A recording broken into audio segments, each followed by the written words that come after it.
नमस्कार, बिन्यूजमा स्वागत छ। म अमृता गाहा। सुरु गरौं प्रमुख समाचारबाट।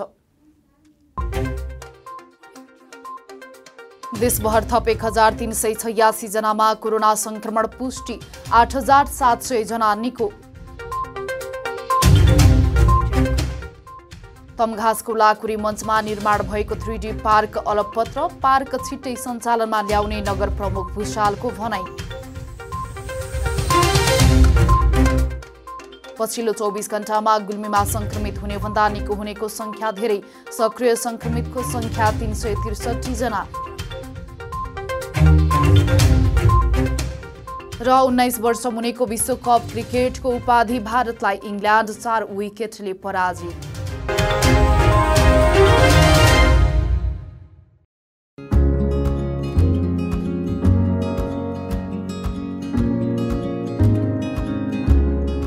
Sneha Motor Parts and Washing Centre, Resunga नगरपालिका 1, पुतली बजार, तमघास, गुल्मी। हामी कहाँ विभिन्न कम्पनीका मोटरसाइकल दक्ष मिस्त्रीद्वारा मर्मत गरिनुका साथै सबै किसिमका मोटरसाइकलका पार्ट्सहरू होलसेल तथा फुटकर मूल्यमा बिक्री गरिन्छ।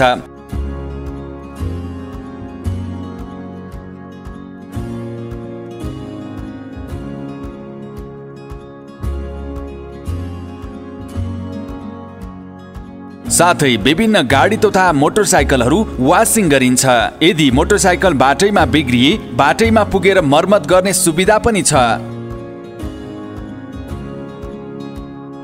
Proprietor Pashupati Pandey. Phone number 98570 66 853 र 98470 62 853। Sneha Motor Parts and Washing Centre, Resunga नगरपालिका 1, पुतली बजार, तमघास, गुल्मी। एक पटक सेवा गर्ने मौका अवश्य दिनुहोस्।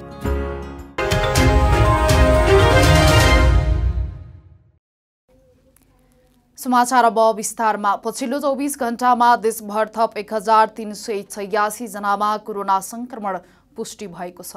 पीसीआर र एन्टिजेन गरेर 9251 जनाको नमुना परीक्षण गर्दा 1386 जनामा संक्रमण पुष्टि भएको स्वास्थ्य तथा जनसङ्ख्या मन्त्रालयले जनाएको छ। यो विवरणमा व्यक्तिगत परीक्षण गरी एसएमएस र इमेलबाट प्राप्त विवरणलाई पनि जोडेको मन्त्रालयले जनाएको छ। यस्तै पछिल्लो 24 घण्टामा 8704 जना निको भएका छन्। यस्तै थप 11 जनाको कोरोना संक्रमणका कारण ज्यान गएको छ। अहिले नेपालमा 45248 जना कोरोना भाइरसका सक्रिय संक्रमित रहेका छन्। यसैबीच पछिल्लो 24 घण्टामा 79959 जनाले कोरोना विरुद्धको खोप लगाएका स्वास्थ्य मन्त्रालयले जनाएको छ। गुल्मी तमघासको लाकुरी मञ्चमा निर्माण भएको 3D पार्क अलपत्र परेको छ। रेसुङ्गा नगरपालिका र प्रदेश सरकारको 50-50% साझेदारीतामा 55 लाख रकम खर्च गरी निर्माण भएको पार्क लामो समय भइसक्दा पनि सञ्चालनमा आउन सकेको छैन। नगरपालिकाको व्यवस्थाको कारणले पार्क सञ्चालनमा आउन नसकेको स्थानीयहरूले बताएका छन्। सहकर्मी सूर्य सुनारको एक रिपोर्ट। पार्कको संरचना निर्माण भएको 1 वर्ष भन्दा पनि बढी पुगिसकेको छ, तर निर्माण व्यवसायले पार्क हस्तान्तरण गरेको छैन। पार्क सञ्चालन र व्यवस्थापनको काम पनि भएको छैन, जसका कारण संरचना बिग्रिन थालेपछि पार्कको पुनर्निर्माण गर्न थालिएको छ। रेसुङ्गा नगरपालिकाले विकासका काम गर्यौं भनेर भाषण जति गरे पनि 3D पार्क अलपत्र पर्दा जनताले नगरपालिकाप्रति विश्वास गर्न समेत छाडेका छन्। पार्क बेवर्सी अवस्थामा रहेकाले पार्क जीर्ण बन्दै गएको छ। पार्कको गेट भाँचिएको छ, रङ रोहन समेत मेटिन थालेको छ। पार्कमा जानेहरूले फोहोर गर्ने, संरचना बिगार्ने गरेका छन्। पार्कको फोहोरबाट संकलन हुने पानीमा सडक बालबालिका पौडी खेल्ने गरेका छन्। रेसुङ्गा नगरपालिकाका मेयर डिलराज भुषाल घरबाट नगरपालिकाको कार्यालयतर्फ आवाज जावाज गर्न दिनौं हिँड्ने बाटोमा पार्क पर्ने भए पनि एकचोटि पनि पार्क कस्तो छ भनेर भुषालले चासो दिएको पाइन्न। यदि भुषालले पार्कको संरचना, संरक्षण र सञ्चालनको विषयमा चासो दिएको भए राज्यको रकम सही ठाउँमा सदुपयोग हुन्थ्यो होला। तर नगरपालिकाको मेयरको नै ध्यान नपुग्दा अहिले पार्क बेवारिसी अवस्थामा पुगेको छ। वर्षौंदेखिको पहिचान र संरचना लाकुरी मञ्च भत्काएर पार्क बनाउने विषयमै थुप्रै मतभेद हुँदाहुँदै यो पार्क निर्माण गरिएको हो। लाकुरी मञ्चको वर्षौंदेखिको पहिचान नै गुम्ने तर लामो समयसम्म पार्कले आफ्नो पहिचान स्थापित गर्न नसक्नु दुःखद भएको स्थानीयहरूले बताएका छन्। नगरपालिकाले राज्यको रकमबाट बनाएको पार्क सञ्चालनमा नआउने लगाउँदा बालुवामा पानी मिसाएको जस्तो भएको स्थानीयले बताएका छन्। तर अहिले पछिल्लो टाइममा पार्क बनेको पनि धेरै वर्ष भयो, एक वर्षभन्दा बढी भइसक्यो। तर त्यसको संरक्षणमा कुनै स्थानीय सरकारले चासो देखाएको पाइएको छैन। अनि धेरैचोटि चाहिँ त्यहाँ बिजुली त्यहीँ बल्ने गराएर सुरुमा एकदम आकर्षक थियो भने अहिले त्यहाँ चाहिँ केटाकेटी जाने, दिसा पिसाब गर्ने, जताततैको फोहोर ल्याएर त्यहाँ सङ्कलन गर्ने जस्तो स्थान चाहिँ बनिएको छ। अहिले त झन् हामी प्रदूषणमा छौँ जस्तो फिलिङ भइरहेछ। नगरपालिकाले अब एक वर्षमा एकचोटि यसो आएर हेरे चाहिँ गर्ने हामीले यहाँ देखियो।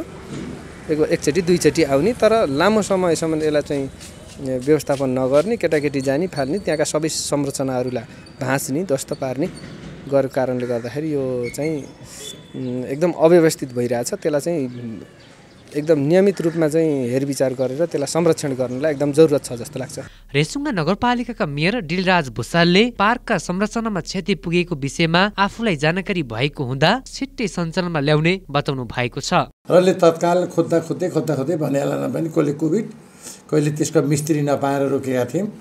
अहिले पुरानो मिस्त्री काठमाडौँ थियो, धेरै खोज्दा पनि अब कता गायब भयो थाहा भएन। त्यसपछि फेरि नयाँ मान्छे खोजेर लिएर आएर आज टाइमले सुरु गरेका छन्। एक हप्ताभित्र त्यो मलाई लाग्छ कम्प्लिट होला भन्नेमा बुझेको छु मैले। जे होस्, अब आज 23 गतेको हो, 6-7 दिन यही छ। फागुनको पहिलो हप्तासम्म यसलाई चाहिँ हामीले कम्प्लिट पार्छौँ। 3D पार्क अलपत्र परेको झन्डै 1 वर्ष भन्दा पनि बढी भयो। तर नगर प्रमुख भुसालले पार्क छिट्टै सञ्चालनमा ल्याउँछु भन्ने भनाइ केवल बोलीमा मात्र सीमित भएको छ। नगरपालिकाले पार्क सञ्चालनमा ल्याउने कुरा आकाशको फल आँखा तरी मर जस्तो भएको छ। क्यामेरामा भेषराज अर्यालको साथमा सूर्य सुनारको रिपोर्ट। गुल्मी जिल्लामा पछिल्लो 24 घण्टामा थप 13 जनामा कोरोना पुष्टि भएको छ। 22 जनाको एन्टिजेन विधिबाट गरिएको परीक्षणको क्रममा थप 13 जनामा कोरोना संक्रमण पुष्टि भएको स्वास्थ्य कार्यालय गुल्मीले जनाएको छ। परीक्षणको क्रममा जिल्लाको छत्रकोट गाउँपालिकामा 6 जना, मालिका गाउँपालिकामा 5 जना र रेसुङ्गा नगरपालिकामा 2 जना संक्रमण भेटिएका छन्। संक्रमित हुनेहरूमा 7 जना पुरुष र 6 जना महिला रहेका छन्। यस्तै पछिल्लो 24 घण्टामा 221 जना संक्रमित डिस्चार्ज भएका छन्। यो सँगै जिल्लामा सक्रिय संक्रमितको संख्या 363 जना पुगेको छ। गुल्मी जिल्लाको मदाने गाउँपालिकामा एक वृद्ध खोलामा मृत अवस्थामा भेटिएका छन्। मदाने गाउँपालिका 1 अग्लुङ भेगानेपा बस्ने 72 वर्षीय नन्दे राउत आफ्नै घर नजिकैको खग्रे खोलामा शनिबार मृत फेला परेका हुन्। मृतकको शव प्युठान नजिक पर्ने भएकोले उतै पोस्टमार्टम गरी घटनाको अनुसन्धान भइरहेको गुल्मीका प्रहरी प्रमुख एसपी गोपाल चन्द्र भट्टराईले जानकारी दिनुभयो। समाचारमा पालो भएको छ विश्रामको। विश्रामपछि पुनः उपस्थित हुने नै छौं। आकर्षक डिजाइनका फलाम र स्टिल सम्बन्धी सम्पूर्ण काम गर्ने एक मात्र ठाउँ Royal Aryan Grill and Metal Workshop, Resunga नगरपालिका 1 जीप पार्क, उदिनडुङ्गा तमघास, गुल्मी।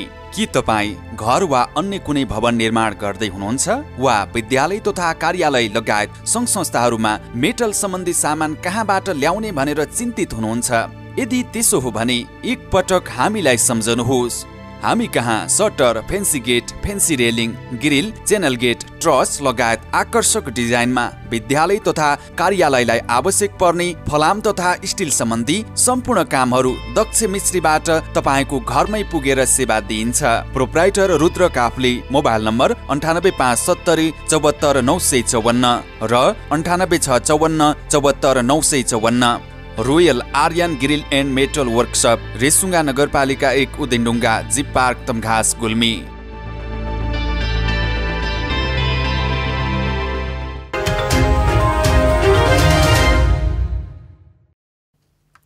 विश्रामपछि पुनः स्वागत छ। अब लागौं बाँकी समाचारतर्फ।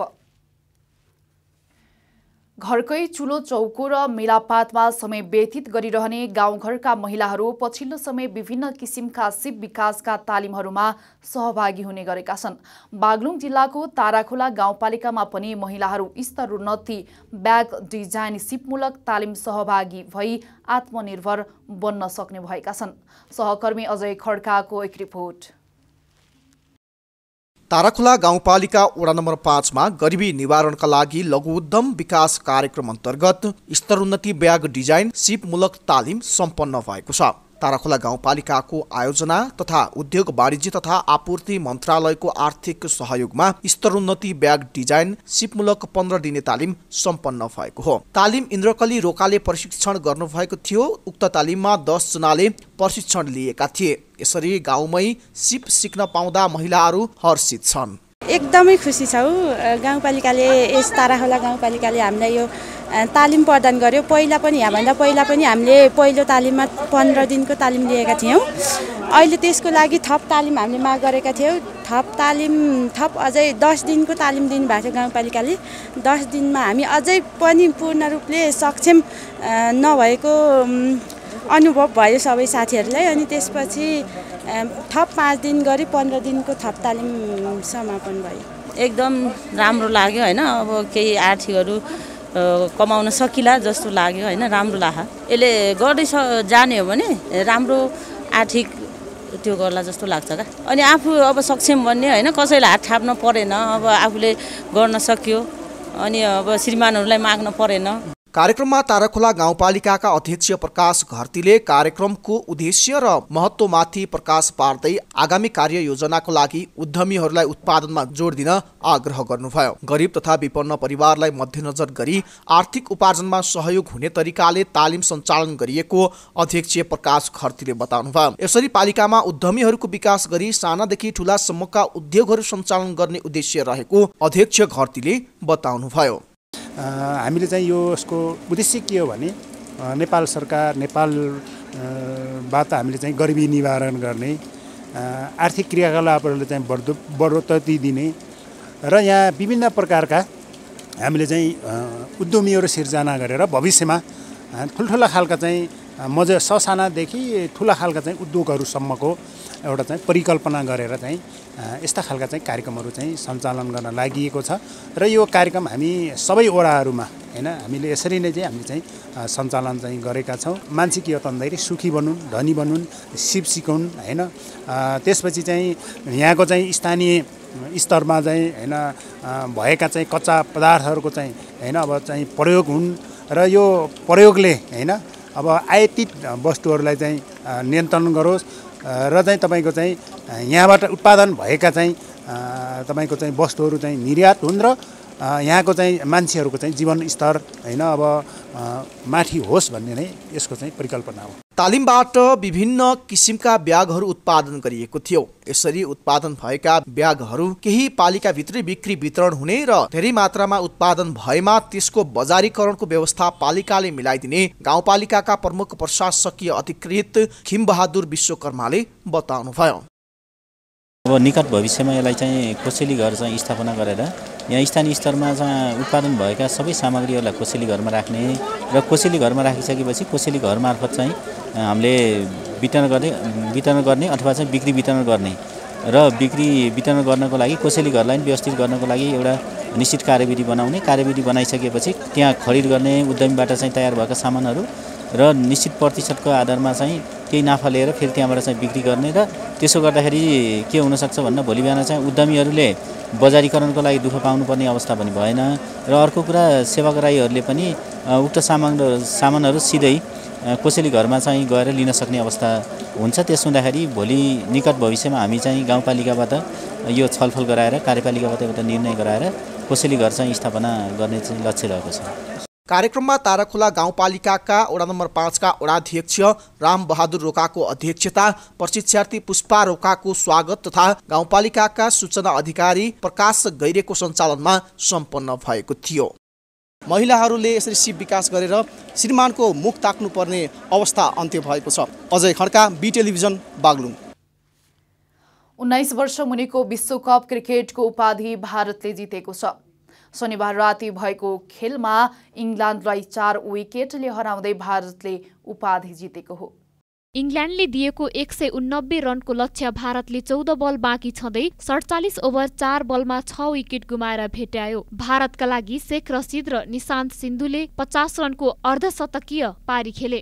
यस्तै राज बावाले 35, हर्नुर सिंहले 21 र एस धुलेले 17 रनको योगदान गरे। इङ्ल्यान्डका लागि जेसु वाइडेन जेम्स सेल्स र थोमस स्पेनलले 2-2 विकेट लिए। यसअघि टस जितेर ब्याटिङ गरेको इङ्ल्यान्डले 44 ओभर 5 बलमा अल आउट हुँदै 179 रन बनाएको थियो। इङ्ल्यान्डका लागि जेम्स रेयुले 95 रनको योगदान गरे पनि जितका लागि पर्याप्त हुन सकेन।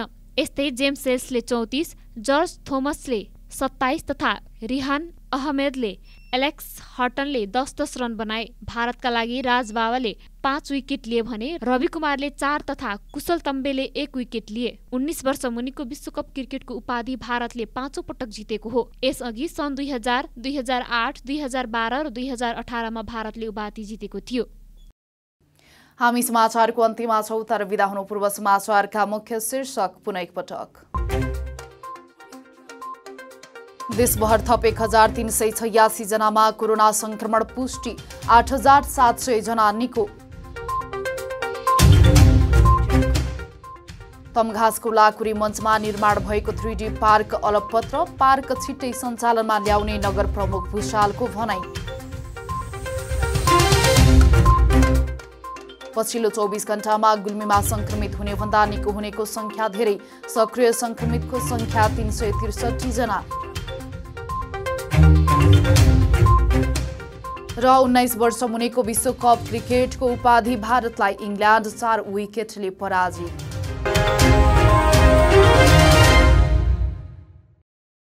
अहिलेलाई न्यूज यति नै। अरूको समाचारमा उपस्थित हुने नै छौं। तबसम्मको लागि हेर्दै गर्नुहोला VTV HD। हवस् त, नमस्ते।